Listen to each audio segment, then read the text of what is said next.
Hi, everybody. It's Lee McQueen of Mcqueen'S, and I'm just signing in again to continue the discussion of my writing and what it means to me. This segment, I'm going to be discussing my writing influences. My latest work is The Cadis Evening. It's this work right here.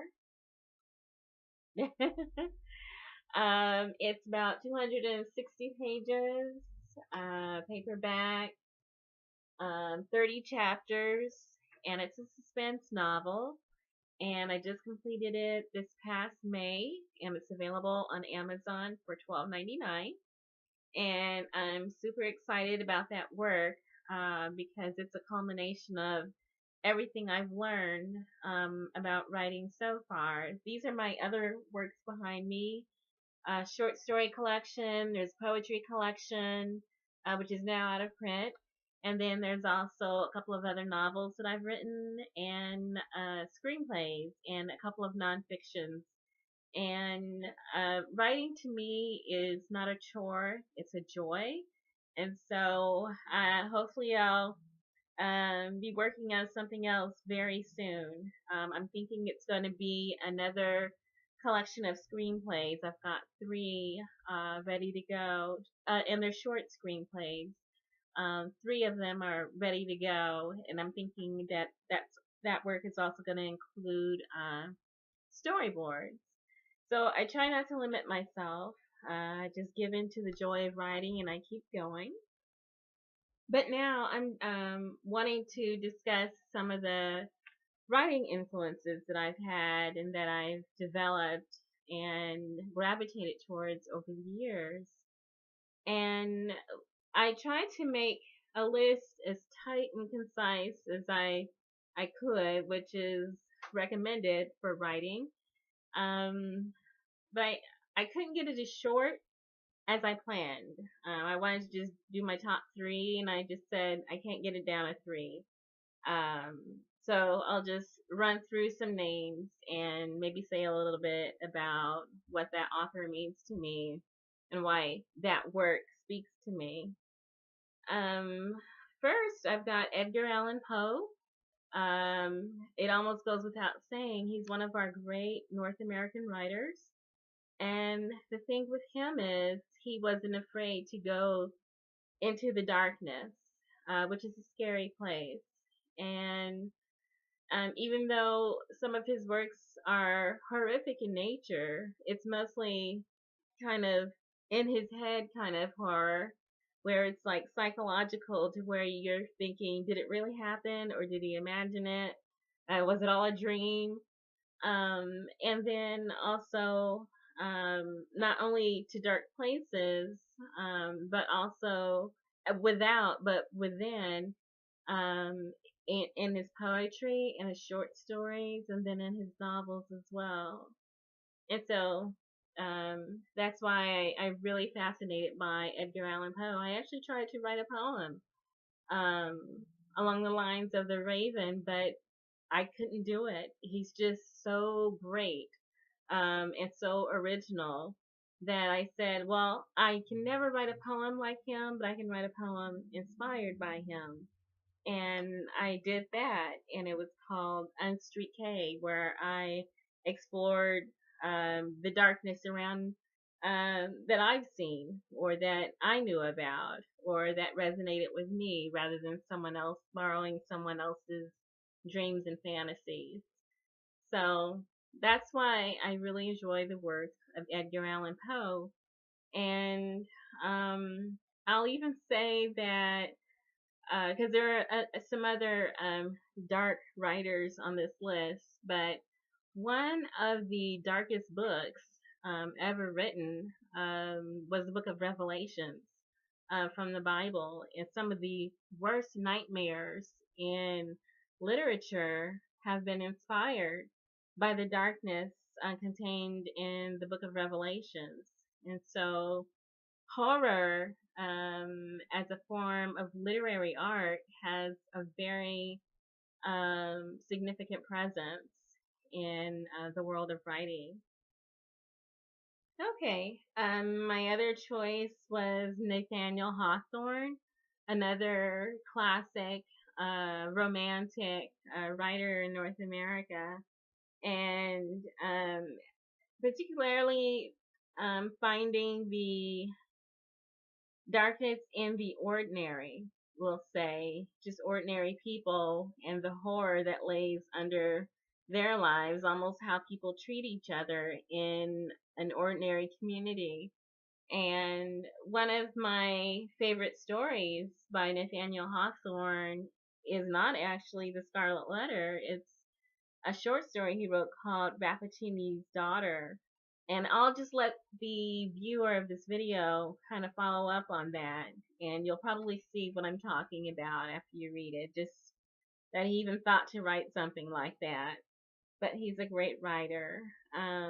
My other choice is H.G. Wells, science fiction author, who's written so many fantastic science fiction stories that have an element of technology or steampunk or a fascination with the mechanics of science fiction. And so I him along with Jules Verne, it was almost a choice of, well, you can go to H.G. Wells or Jules Verne. And then for this list, I chose H.G. Wells.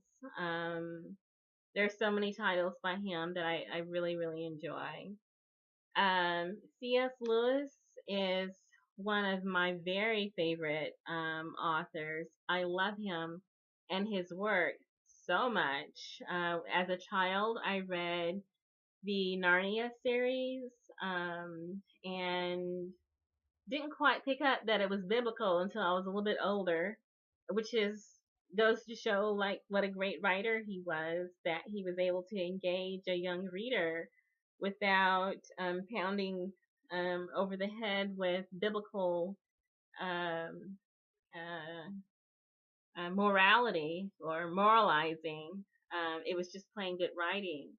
And then as I got older, I gravitated more towards the Paralandra series, where there's the travel to the moon and no, yeah, I think it was the moon, and then also to Venus and the science behind that, and then just the writing style itself. I really enjoy C.S. Lewis.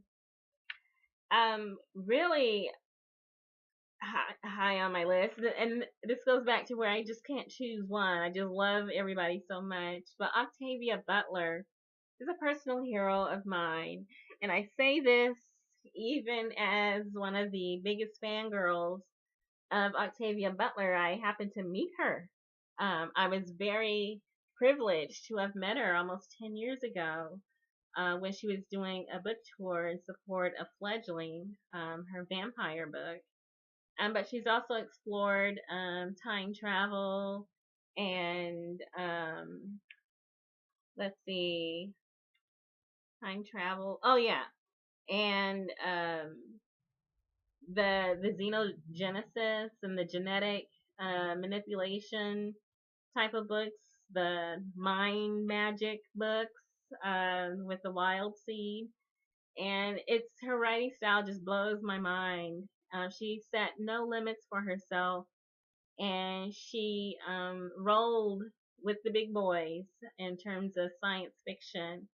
And so I really value her as a writer very much. And to this day, I'm just so puzzled as to why there have been so many post-apocalyptic movies that have been released in the theaters, but not one has included her parable series, the Parable of the Talents or the Parable of the Sower.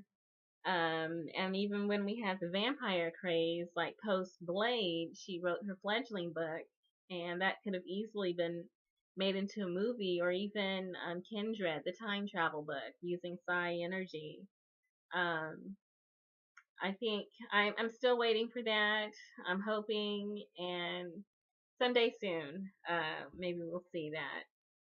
Moving along on my list, Ben Bova and Kim Stanley Robinson have written a lot of space opera, space travel books, imagining a society far into the future where space travel is an ordinary thing, like going to the other side of the, like Earth, like from here to Australia.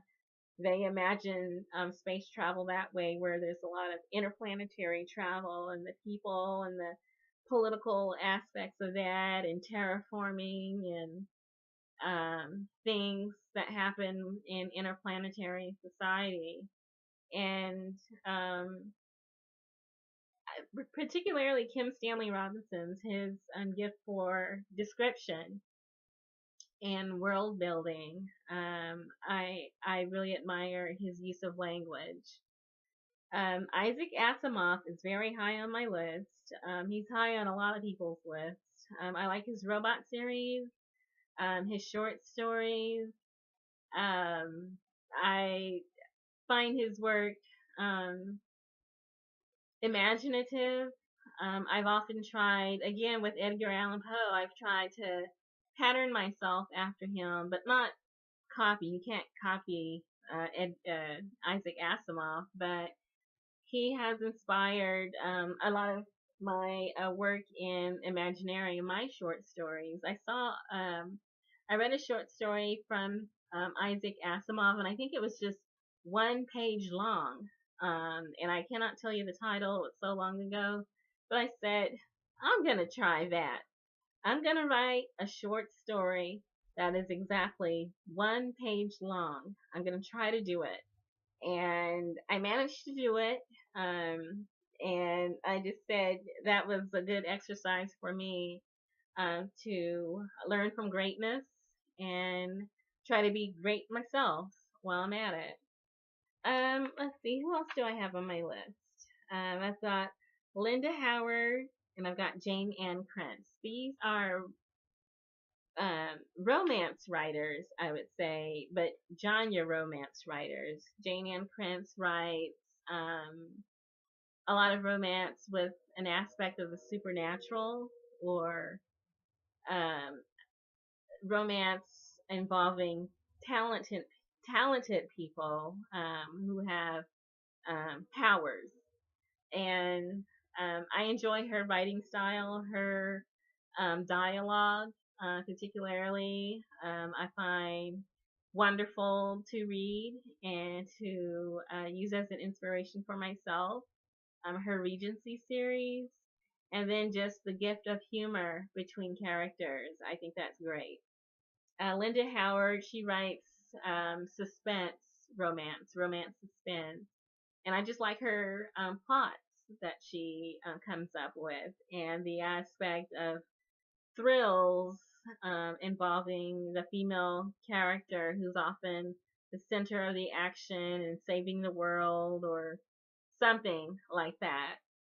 Agatha Christie is also on this list. I am not a mystery writer. I've tried to write one mystery and I didn't enjoy it, and I didn't finish it. I'll read a mystery, but I don't like to write mystery. And the mystery I really started off reading is Agatha Christie, and a lot of people like Agatha Christie. She's still a best-selling author, I believe, to this day, for her large catalog of work.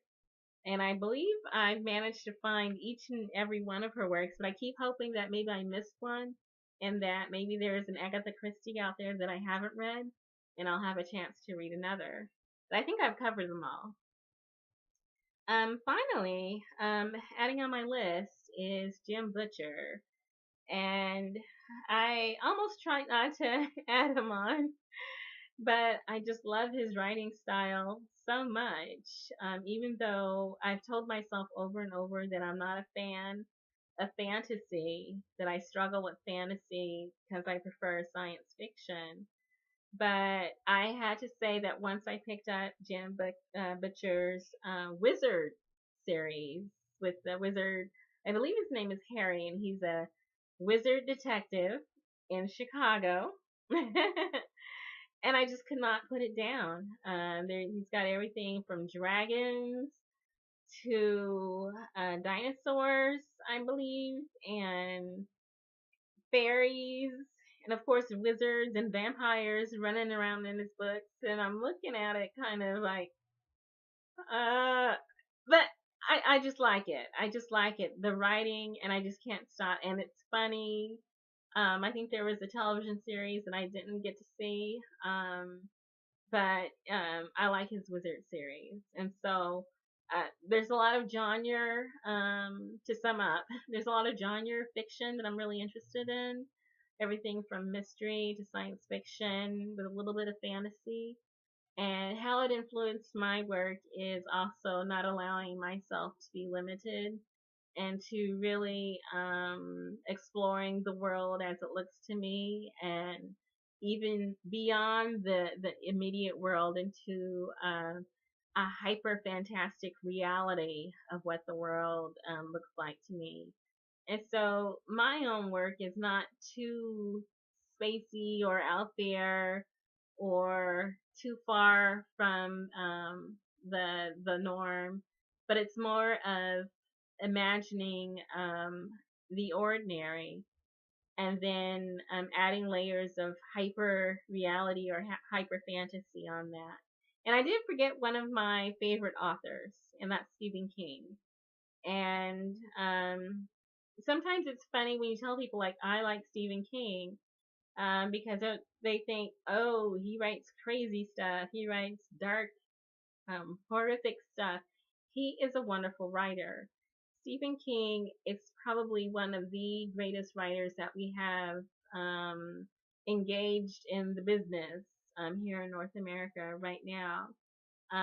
It might be that he's our modern day Edgar Allan Poe or Nathaniel Hawthorne, um, uh, who's with us right now to enjoy. And some of his writing, of course, has been off-putting for content, but his writing style, his original plot, his willingness to go where people fear to tread, um, puts him right up there with the greatest writers of, I think, all time. No, he's not the greatest writer, because who knows? There might be one that's born tomorrow and he's the greatest writer. But he is one of the greatest writers. And his vast catalog, his many sales, um, the many steps into um, other genres like movies and plays and screenplays and short stories that he's written in. I think that's terrific, and it's just sharing the gift a different way. And I believe lately he's writing police procedurals. And who saw that coming? And I've read a couple of those, and I've enjoyed those. But I think overall he's just um, a terrific writer. No one can tell a story like Stephen King can. And so I've learned from a lot of the people that I've read. And it's almost like when you read a book and you're a writer, that's your education. A writer writes, of course, but a writer also reads. And so I'm a heavy reader and a heavy writer, and I'm slowly building up my catalog. But I likely will never stop learning from other authors, and then hopefully um, other people might pick up my book and maybe learn something from me. I mentioned the Bible earlier, and I wanted to come back to it because I do think that is the greatest story ever told. And there's a reason why the Bible is the highest, most selling book of all time, and it's still a bestseller. It's just one of the greatest books ever written. And I say that not because I'm trying to recruit you to my or another religion, but just even from a literary aspect. You read the book of Proverbs or the Psalms or the writing of the Song of Solomon, and the writing is so poetic and so magical, that that's also one of those books that you can't put down. So I learned quite a lot from a lot of different sources. Even just reading the newspaper, I pick up story ideas all the time.